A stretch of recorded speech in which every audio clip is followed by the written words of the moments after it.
evening everyone. Today we'll discuss about countable and uncountable noun. ये दोनों common noun के दो टाइप्स हैं जिसे हम काउंटेबल और अनकाउंटेबल कहते हैं. अब काउंटेबल से क्या मतलब होता है? दैट कैन बी काउंटेड, जो कि काउंट किया जा सकता है. एंड अनकाउंटेबल का मीनिंग होता है that can not be counted, जिसे काउंट नहीं किया जा सकता. यानी कि अगर हम बात करें, ये वाला जो हमारा नाउन है, this is in numbers. Numbers बोले तो 1 2 3 4 ये सारे हमारे नंबर्स हैं. जबकि ये वाला जो नाउन होता है, दिस इज अनकाउंटेबल और ये नंबर्स में नहीं होता. ये बेसिकली इसकी एक क्वांटिटी होती. कैसे क्वांटिटी होती है ये हम अभी आगे चल के धीरे धीरे समझेंगे.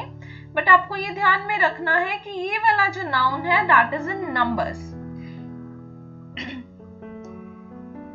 अब जिसे हम इन दोनों नाउन्स को हम पार्ट्स में डिवाइड करते हैं. काउंटेबल नाउन के दो पार्ट्स होते हैं आगे.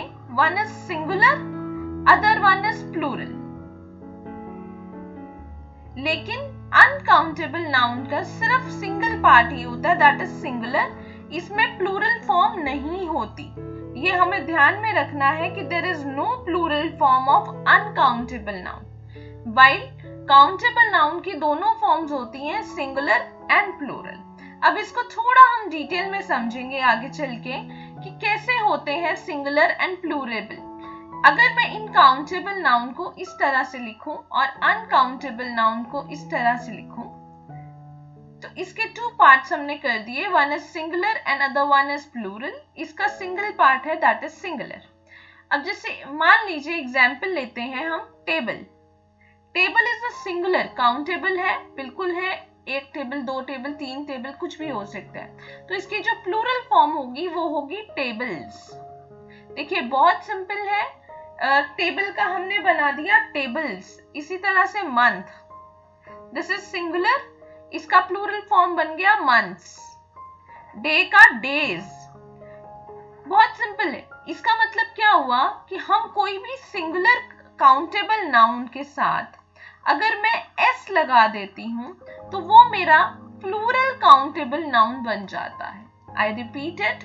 मैं सिंगुलर काउंटेबल नाउन के साथ यानी कि टेबल के साथ अगर मैं एस लगा देती हूं तो वो मेरा प्लूरल काउंटेबल नाउन बन जाता है, यानी प्लूरल फॉर्म में बन जाता है.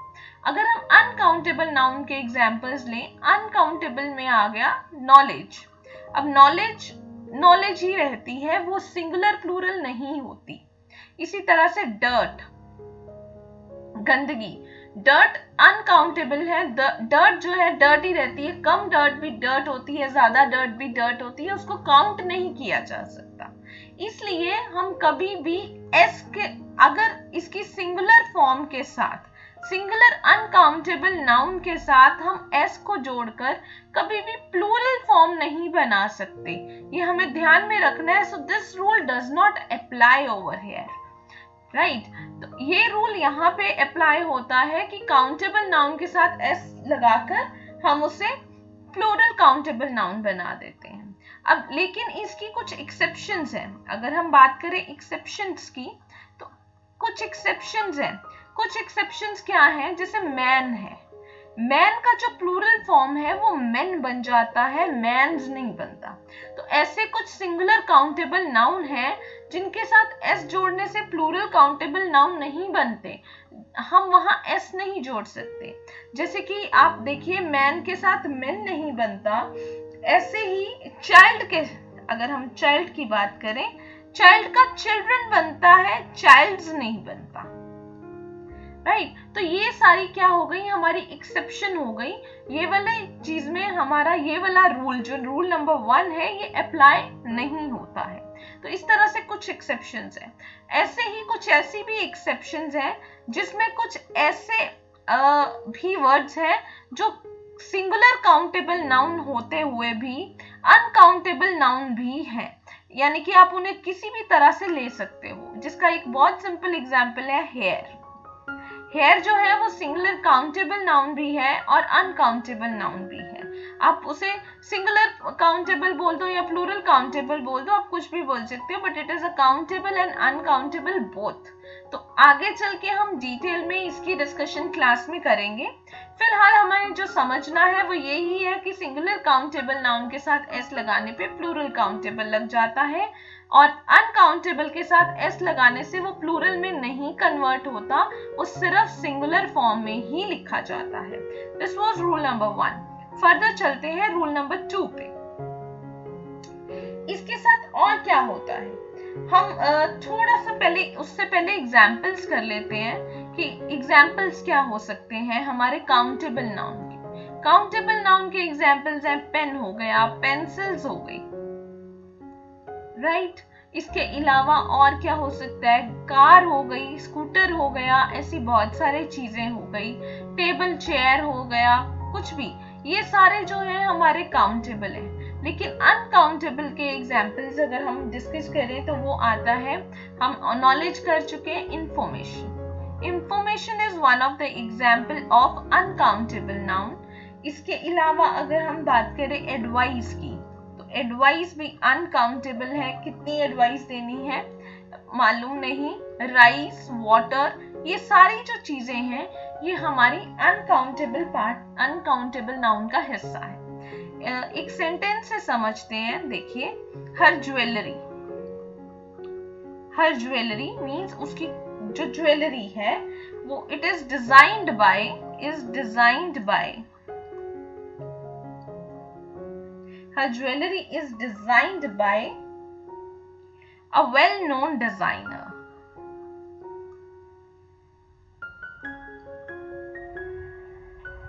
एक वेल नोन डिजाइनर ने उसकी ज्वेलरी को डिजाइन किया है। अब यहाँ पे समझते हैं, बहुत सिंपल है।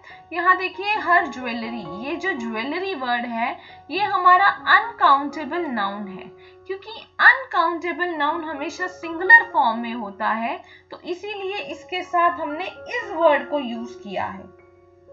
यहाँ पे अनकाउंटेबल नाउन के हिसाब से इज यूज हुआ है, यानी कि इससे बनेगा हमारा रूल नंबर 2। रूल नंबर 2 क्या बोलता है? रूल नंबर 2 बोलता है कि अगर हमारा सिंगुलर काउंटेबल नाउन होता है तो उसमें हम सिंगुलर वर्ब को ही यूज करते हैं। जो वर्ब यूज होता है that is in singular form. अगर हमारा प्लूरल काउंटेबल नाउन होता है तो उसके साथ प्लूरल वर्ब यूज होता है, यानी कि प्लूरल फॉर्म का वर्ब लगता है। लेकिन जब अनकाउंटेबल नाउन की बात आती है तो क्योंकि वो हमेशा सिंगुलर फॉर्म में होता है तो उसके साथ जो वर्ब यूज होता है वो हमेशा सिंगुलर वर्ब यूज होता है। बस आपको इसी चीज का ध्यान रखना है। This is rule number 2। Singular countable noun के साथ singular verb, plural countable noun के साथ plural verb and uncountable noun के साथ सिंगुलर वर्ब। अगर हम पीछे बात करें, हर ज्वेलरी अनकाउंटेबल था, इसीलिए हमने इसके साथ सिंगुलर वर्ब इस को यूज किया है। एक और एग्जाम्पल से समझते हैं, बहुत सिंपल है। आई नीडेड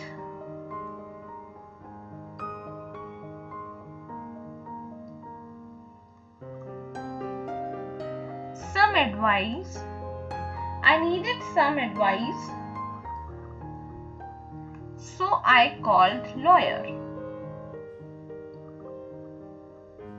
अब यहाँ पे मेरे कुछ क्वेश्चंस हैं, आप ध्यान से इसको नोटिस कीजिए। इसमें कुछ क्वेश्चंस हैं जो आंसर होते हैं। पहली चीज, आई नीडेड सम एडवाइस। यहाँ पे जो एडवाइस के साथ ये चीज सम वर्ड लगा है, दिस इज क्वांटिफायर, जिसे हम क्वांटिफायर्स कहते हैं। क्वांटिफायर्स मींस कुछ ऐसे वर्ड्स जैसे सम हो गया, फ्यू हो गया, लिटिल हो गया, ये कुछ ऐसे वर्ड्स हैं जो क्वांटिटी को डिस्क्राइब करते हैं, जबकि ये काउंटेबल नहीं होते। I needed some advice, advice is uncountable noun, इसके साथ हमने सम एडवाइस लगाया, सो आई कॉल्ड लॉयर। अब यहाँ पे देखिए, हमने पिछले बार जो रूल्स किए थे, what is the purpose to meet the lawyer is seeking advice. अब लॉयर्स के पास लोग क्यों जाते हैं? एडवाइस लेने ही जाते हैं, इसीलिए हमने यहाँ पे द नहीं यूज किया। अगर किसी और काम से हम लॉयर के पास जाते तो उस सिचुएशन में हम यहाँ पे द को यूज करते, लेकिन यहाँ प्राइमरी पर्पस लॉ की एडवाइस लेना ही है, इसीलिए द नहीं आएगा। इस तरह से हमारे लिए सेंटेंस बनाना बहुत सिंपल हो जाएगा। क्वांटिफायर्स को यूज करके अनकाउंटेबल नाउन के साथ चलेंगे। अब रूल नंबर 2 हमारा ये रूल नंबर 3 बन गया कि अनकाउंटेबल नाउन के साथ हमेशा क्वांटिफायर्स के साथ उनको यूज किया जा सकता है, क्योंकि हम उनको काउंट नहीं कर सकते। कमिंग टू रूल नंबर 4, बहुत सिंपल सी चीज है। रूल नंबर 4 क्या बोलता है? आर्टिकल्स की बात करता है। आर्टिकल्स बोले तो दो तरह के आर्टिकल्स हैं, ए एन द। जो ए एन होते हैं उन्हें हम इनडेफिनिट आर्टिकल्स कह देते हैं, और जो द होता है वो हमारा डेफिनेट आर्टिकल हो जाता है। इसकी डिस्कशन हम आर्टिकल्स की क्लास में करेंगे, बट हमारे पास 3 आर्टिकल्स हैं, ए एन द। अब ये रूल्स आपको बहुत सिंपल वे में आपको लर्न रखने हैं। अगर मैं इनको 3 पार्ट्स में डिवाइड करूं, singular countable noun, plural countable noun and third is uncountable noun. 3 parts में मैंने इसको डिवाइड कर दिया। अब हम इसके रूल्स को समझेंगे। अब जब मैं बात करती हूँ ए या एन की, तो मैं ए एन को यूज कर सकती हूँ सिंगुलर काउंटेबल नाउन के साथ, दैट इज अलाउड, लेकिन मैं प्लूरल के साथ ए एन को नहीं यूज कर सकती। फिर से वापस मैं ए एन को यूज कर सकती हूँ अनकाउंटेबल नाउन के साथ, क्योंकि ये तो सिंगुलर फॉर्म में है। जी नहीं, दिस इज टोटली रॉन्ग। ये चाहे सिंगुलर फॉर्म में है, फिर भी क्योंकि ये काउंटेबल नहीं है, इसलिए मैं ए और एन का यूज नहीं कर सकती इसके साथ। तो आपको लर्न करना है ये चीज कि ए एन सिर्फ सिंगुलर काउंटेबल नाउन के साथ ही आएंगे, वो अनकाउंटेबल के साथ नहीं आ सकते, वो प्लूरल काउंटेबल के साथ भी नहीं आ सकते।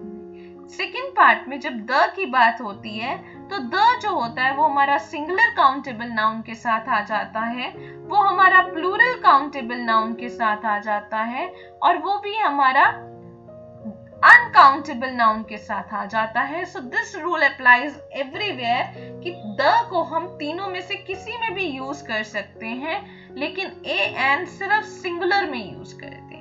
इसकी फर्दर आगे कुछ कंडीशंस हैं, वो कंडीशंस के बारे में हम बात करते हैं कि वो कंडीशंस अगर मीट करेंगी तो हम द का इस्तेमाल अनकाउंटेबल नाउन के साथ भी कर पाएंगे।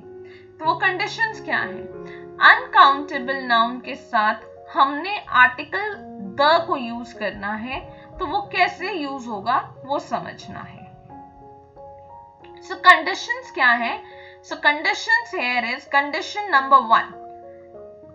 फर्स्ट कंडीशन ये कहती है कि द को मैं यूज कर सकती हूं अपने अनकाउंटेबल नाउन के साथ। कंडीशन सेज कि इसके पीछे प्रेपोजिशन का इस्तेमाल होना चाहिए।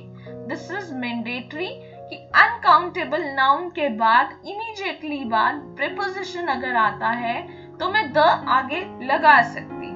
कंडीशन नंबर 2 कहती है कि द मैं तब लगा सकती हूँ अनकाउंटेबल नाउन से पहले अगर इसके पीछे कोई क्लॉज आता है। अब ये क्लॉज क्या चीज होती है? क्लॉज होता है सिंपल सब्जेक्ट एंड वर्ब का एक कॉम्बिनेशन, जहां पे सब्जेक्ट और वर्ब दोनों चीजें होनी चाहिए, वो मिला के हमारा क्लॉज बनाता है। Excuse me.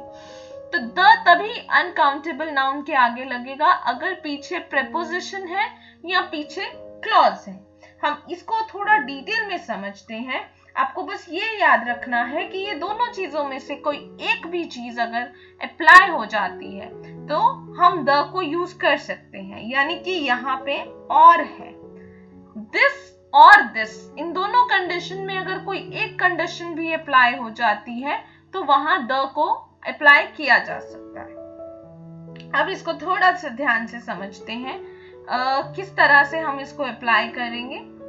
सेंटेंस की फॉर्म में देखते हैं। सेंटेंस क्या बोलता है? सेंटेंस बोलता है honesty is the best policy. Honesty is the best policy. अब देखिए इसमें सबसे पहले हमें समझना है कि नाउन क्या है। नाउन है हमारा honesty, that is uncountable noun. ये क्लियर हो गया। अब अनकाउंटेबल नाउन के बाद क्या आता है? इज आता है। क्या कोई क्लॉज सब्जेक्ट आता है? बिल्कुल नहीं आता। क्या कोई प्रेपोजिशन आती है? बिल्कुल नहीं आती। तो हम इस तरह से इसको लिखेंगे, कंडीशन 1 यानी प्रेपोजिशन होनी चाहिए जो कि नहीं है।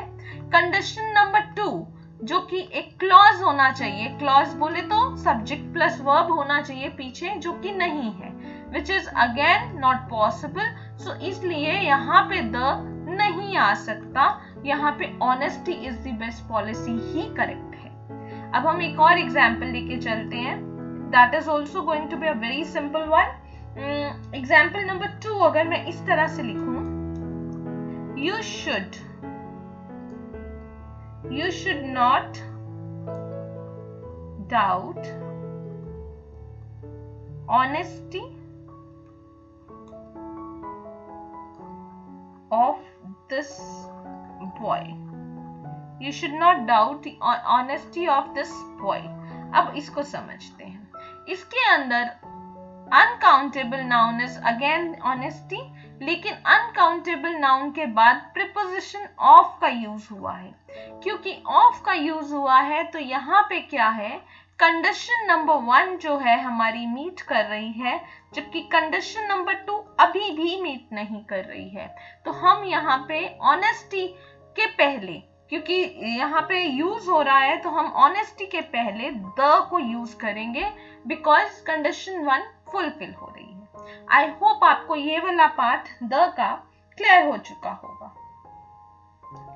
इसके फर्दर हम आगे चलते हैं क्लॉज की तरफ। एग्जाम्पल मैं लेती हूं, information in this file is not very important. अब यहाँ पे देखिए, information in this file is not very important. यहाँ पे uncountable noun again information है, जिसके बाद in आ गया, यानी कि कंडीशन नंबर 1 जो थी कि हमारा अनकाउंटेबल नाउन के बाद प्रीपोजिशन आएगा, वो मीट कर गई। कंडीशन नंबर 2 अभी भी हमारी इनकम्प्लीट है, जहां पे सब्जेक्ट वर्ब होना चाहिए था अनकाउंटेबल नाउन के बाद, वो हमारी अभी भी मीट नहीं कर रही। तो लेकिन 1 कंडीशन मीट कर गई, इसलिए हमने इससे पहले क्या लगाना है, the information in this file is not very important. अब अगर मैं इसी सेंटेंस को कुछ इस तरह से लिखती हूँ, यहाँ पे प्रीपोजिशन था, अगर मैं इस तरह से लिखूं, द इंफॉर्मेशन, सॉरी हम द हटा देते हैं, पहले हम इसको समझते हैं द के बिना। इंफॉर्मेशन, अगर मैं कुछ इस तरह लिखूं, information which I gave you, information which I gave you is very important। अगर मैं इस तरह से बात करूं कि वो इंफॉर्मेशन बहुत इंपॉर्टेंट है जो मैंने तुम्हें दी थी। अब यहाँ पे आप देखिए, ये बहुत और भी सिंपल है। अनकाउंटेबल नाउन तो इंफॉर्मेशन है, लेकिन इसके बाद क्या है, I एक सब्जेक्ट है एंड गेव एक वर्ब है। अनकाउंटेबल नाउन के बाद सब्जेक्ट वर्ब आता है। आपको अब कंफ्यूजन ये होगा कि अनकाउंटेबल नाउन के बाद तो विच है, विच क्या होता है, कनेक्टर होता है जो मायने नहीं रखता। आपको देखना है अनकाउंटेबल नाउन के कहीं भी बाद अगर सब्जेक्ट वर्ब आते हैं तो वो जो होता है कंडीशन नंबर 2 को मीट कर जाता है। कंडीशन नंबर 1 यहाँ पे मीट नहीं हो रही है, लेकिन कंडीशन नंबर 2 मीट होने की वजह से फिर से यहाँ पे द लग जाएगा। The information which I gave you is very important. इस तरह से हम इसका इसमें आर्टिकल द का यूज कर सकते हैं। अब एक छोटा सा और पार्ट रह गया है जिसे हमें समझना है, वो है अगेन सिमिलर पार्ट है, जैसे singular countable noun plural countable noun और मैं अनकाउंटेबल नाउन में डिवाइड कर देती हूँ। अगर मैं दिस की बात करूं, this plus singular countable noun possible है, this plus plural countable noun नहीं पॉसिबल, क्योंकि हम जानते हैं this word plural countable noun के साथ नहीं आता। उसके बाद अनकाउंटेबल नाउन के साथ जब हम दिस लगाते हैं, जब मैं अनकाउंटेबल नाउन के साथ भी दिस को यूज करती हूँ तो क्या ये अलाउड होगा या नहीं अलाउड होगा, क्योंकि ये सिंगुलर फॉर्म में होता है, सो दिस इज अलाउड। अब हम दैट की बात करें, that is again allowed with singular countable noun, that is not allowed with plural countable noun, whereas that is allowed with uncountable noun. अगर मैं इसको हटा ही देती हूं यहां से तो हमें और क्लैरिटी हो जाएगी कि दिस इज नॉट पॉसिबल, इसमें कुछ नहीं आएगा। फिर मैं बात करती हूँ, दिस का बन जाएगा दीज एंड दैट का बन जाएगा those. This, these and those जो होते हैं वो सिंगुलर काउंटेबल नाउन के साथ आते हैं? बिल्कुल नहीं आते हैं, बिकॉज ये प्लूरल की सेंस दे रहे हैं। दीज एंड दोज जो होते हैं वो प्लूरल काउंटेबल नाउन के साथ आते हैं? बिल्कुल आते हैं। और जब हम बात करें दीज एंड दोज की, तो वो these and those uncountable noun के साथ आते हैं क्या? बिल्कुल नहीं आते हैं, वो नहीं अलाउड होते। तो मैं, बहुत सिंपल है, मैं इसको यहां से रिमूव कर देती हूं कि दीज आर नॉट पॉसिबल, सिर्फ these and those plural countable noun के साथ ही आएगा। अब हम बात करेंगे each, every, each one and everyone. ये जो कुछ वर्ड्स हैं ये हमारे सिंगुलर काउंटेबल नाउन के साथ यूज होते हैं। जब हम बात करें प्लूरल काउंटेबल नाउन की, तो उसमें हम यूज कर सकते हैं मेनी, बोथ, सेवरल, ऐसे कुछ वर्ड्स को हम प्लूरल काउंटेबल नाउन के साथ यूज कर सकते हैं। इवन आप यहाँ पे सम को भी यूज कर सकते हो। अब आता है मच, हम वर्ड मच को यूज कर सकते हैं, लिटिल को भी यूज कर सकते हैं यहाँ पे, किसके साथ? अनकाउंटेबल नाउन के साथ। और आप और थोड़ा शॉक हो जाओगे कि सम यहाँ पे भी यूज हो जाता है, यानी कि हम सम को अनकाउंटेबल नाउन के साथ भी यूज करते हैं। अब यहाँ पे आ गया क्या कि ये जो सम है ये हमारा प्लूरल काउंटेबल नाउन में भी यूज हो रहा है और ये सम हमारा अनकाउंटेबल नाउन में भी यूज हो रहा है। इसके बारे में डिटेल्स जो हैं वो हम क्लास में डिस्कस करेंगे कि ऐसा क्यों हो रहा है। अभी फिलहाल जो समझने की बात है वो यही है कि हम ऐसे वर्ड्स को, सिंगुलर के लिए कुछ वर्ड्स अलग है, प्लूरल के लिए वर्ड्स अलग हैं और अनकाउंटेबल नाउन के लिए वर्ड्स अलग हैं। इसका एक एग्जाम्पल से हम करते हैं, इसको समझते हैं। एग्जाम्पल लिखते हैं, she has given many informations। अक्सर ये गलतियां हम लिखते बोलते वक्त करते हैं। about her brother, बिना सोचे समझे, जब हमें मालूम ही नहीं होता तब हम ये गलतियां अक्सर कर जाते हैं। देखिए बहुत सिंपल है, she has given many informations about her brother। आपको ये ध्यान में रखना है, informations नहीं हो सकता क्योंकि information हो सकता है क्योंकि ये अनकाउंटेबल नाउन के साथ s नहीं आता।